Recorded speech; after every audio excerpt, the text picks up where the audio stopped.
Hi friends, welcome back to my channel. So ನಾನು ಇವತ್ತೊಂದು snacks ರೆಸಿಪಿನ ಹೇಳ್ಕೊಡ್ತಾ ಇದ್ದೀನಿ ಫ್ರೆಂಡ್ಸ್. ಸೊ ಹುರಿದ ಅವಲಕ್ಕಿ ಅಂತೇಳಿ ಮಾಡ್ತೀವಲ್ಲ ಆ ರೆಸಿಪಿ. ಸೊ ನಾನಿಲ್ಲಿ ಫಸ್ಟು ಪೇಪರ್ ಅವಲಕ್ಕಿ ಅಂತಾರಲ್ಲ, ತೆಳ್ಳನ ಅವಲಕ್ಕಿ ಅದು ತೊಗೊಂಡಿದ್ದೀನಿ. ಸೊ ಅದನ್ನು ಫಸ್ಟು ನಾನು ಚೆನ್ನಾಗಿ ಹುರ್ಕೊಂಡಿದ್ದೀನಿ. ಅಂದರೆ ಮೀನ್ಸ್ ಗ್ಯಾಸನ್ನು ಸ್ಲಿಮ್ಮಲ್ಲಿ ಇಟ್ಕೊಂಡು ಸೊ ನಾನ್ ಸ್ಟಿಕ್ ಕಡಾಯೆಲ್ಲ ಇದನ್ನು ಹುರ್ಕೋಬೇಕು ಫ್ರೆಂಡ್ಸ್. ನೋಡಿ ಈ ಥರ ರೋಸ್ಟ್ ಆಗುತ್ತದು. ಇಷ್ಟು ರೋಸ್ಟ್ ಆದರೆ ಸಾಕಾಗುತ್ತೆ. ಸೊ ಒಂದು ಪ್ಯಾನ್ಗೆ ಒಂದು 4ರಿಂದ 5 ಸ್ಪೂನ್ ಆಗೋಷ್ಟು ಆಯಿಲ್ ಹಾಕ್ಕೊಂಡಿದ್ದೀನಿ. ಸೊ ಎಣ್ಣೆ ಕಾಯಬೇಕು ಫ್ರೆಂಡ್ಸ್. ಎಣ್ಣೆ ಕಾದ ನಂತರ ಸೊ ನಾನು ಇಲ್ಲಿ 1 ಬೌಲ್ ಆಗೋಷ್ಟು ಶೇಂಗಾ ಹಾಕ್ಕೊಂಡಿದ್ದೀನಿ. ಸೊ ಫ್ರೆಂಡ್ಸ್, ಗ್ಯಾಸನ್ನು ಸ್ಲಿಮ್ಮಲ್ಲಿ ಇಟ್ಕೊಂಡು ನಾವು ಇದನ್ನು ಎಣ್ಣೆಲಿ ಫ್ರೈ ಮಾಡಬೇಕಾಗತ್ತೆ. ಗ್ಯಾಸ್ ಜೋರಲ್ಲಿ ಇಟ್ಕೊಂಡ್ರೆ ಇಲ್ಲ ಶೇಂಗಾ ಎಲ್ಲ ಹೊತ್ತೋಗುತ್ತೆ ಫ್ರೆಂಡ್ಸ್. ಸೊ ನೋಡಿ ಇಷ್ಟು ಲೈಟಾಗಿ ಕೆಂಪಾದರೆ ಸಾಕು. ಈಗ ನಾನು ಇದಕ್ಕೆ 1 ಕಪ್ ಆಗೋಷ್ಟು ಪುಟಾಣಿ ಹಾಕ್ಕೊಂಡಿದ್ದೀನಿ. ಸೊ ಅದನ್ನು ಕೂಡ ಚೆನ್ನಾಗಿ ಫ್ರೈ ಮಾಡ್ಕೋಬೇಕು. ಸೊ ಫ್ರೈ ಆದಮೇಲೆ 1 ಸ್ಪೂನಷ್ಟು ಸಾಸಿವೆ ಹಾಕ್ಕೊಂಡಿದ್ದೀನಿ. ಸೊ 1 ಸ್ಪೂನಷ್ಟು ಜೀರಿಗೆ ಹಾಕ್ಕೊಂಡಿದ್ದೀನಿ. ಇದನ್ನು ಚೆನ್ನಾಗಿ ಫ್ರೈ ಮಾಡಬೇಕು. ನೆಕ್ಸ್ಟ್ ನಾನಿಲ್ಲಿ ಸ್ವಲ್ಪ ಬೆಳ್ಳುಳ್ಳಿನ ಕಟ್ ಮಾಡಿ ಹಾಕ್ಕೊಳ್ತಾ ಇದ್ದೀನಿ. ಫ್ಲೇವರು ಚೆನ್ನಾಗಿ ಬರುತ್ತೆ ಫ್ರೆಂಡ್ಸ್. ಇದು ತುಂಬ ಟೇಸ್ಟ್ ಕೊಡುತ್ತೆ.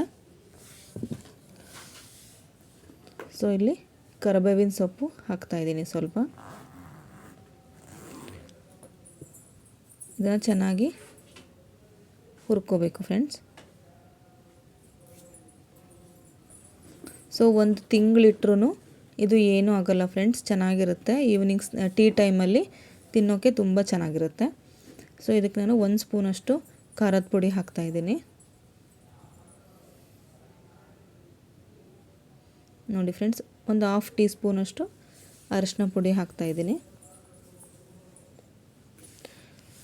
ಇದು ಚೆನ್ನಾಗಿ ಫ್ರೈ ಮಾಡ್ಕೋಬೇಕು ಫ್ರೆಂಡ್ಸ್. ನೆಕ್ಸ್ಟ್ ಫ್ರೈ ಆದಮೇಲೆ ಇದನ್ನು ತಣ್ಣಗಾಗಲಿಕ್ಕೆ ಬಿಡಬೇಕು.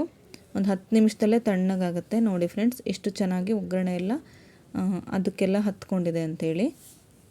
ಸೊ ನೆಕ್ಸ್ಟ್ ನಾನಿಲ್ಲಿ ಹುರಿದಿರೋಂಥ ಅವಲಕ್ಕಿನ ಇದಕ್ಕೆ ಆ್ಯಡ್ ಮಾಡ್ತಾಯಿದ್ದೀನಿ.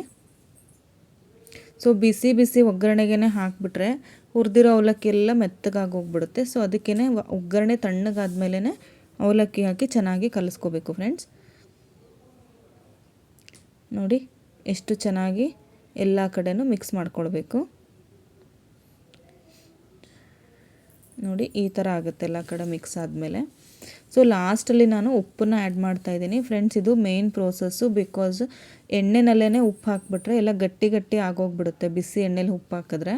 ಸೊ ಲಾಸ್ಟಲ್ಲಿ ಉಪ್ಪನ್ನು ಆ್ಯಡ್ ಮಾಡಬೇಕು ಫ್ರೆಂಡ್ಸ್. ನೀವು ನಮ್ಮ ಚಾನಲ್ನ ಸಬ್ಸ್ಕ್ರೈಬ್ ಆಗಿಲ್ಲ ಅಂದರೆ ಸಬ್ಸ್ಕ್ರೈಬ್ ಆಗಿ, ಲೈಕ್ ಮಾಡಿ, ಕಾಮೆಂಟ್ ಮಾಡಿ. ಈ ವಿಡಿಯೋನ ನಿಮ್ಮ ಫ್ರೆಂಡ್ಸ್ ಮತ್ತು ನಿಮ್ಮ ಫ್ಯಾಮಿಲಿ ಮೆಂಬರ್ಸ್ಗೆಲ್ಲ ಶೇರ್ ಮಾಡಿ. ನೋಡಿ ಫ್ರೆಂಡ್ಸ್, ಎಷ್ಟು ಚೆನ್ನಾಗಿ ಬಂದಿದೆ ಅಂಥೇಳಿ. ನೋಡಿ ಎಷ್ಟು ಕಲರ್ಫುಲ್ಲಾಗಿ ಬಂದಿದೆ. ತಿನ್ನಲಿಕ್ಕೂ ಅಷ್ಟೇ ತುಂಬ ಅಂದರೆ ತುಂಬಾ ಕ್ರಿಸ್ಪಿಯಾಗಿ ಚೆನ್ನಾಗಿರುತ್ತೆ. ಸೊ ಫ್ರೆಂಡ್ಸ್, ನೀವು ಒಂದ್ಸಲ ಟ್ರೈ ಮಾಡಿ ಹೇಗಿತ್ತು ಅಂತ ಕಾಮೆಂಟ್ ಮಾಡಿ. Thank you.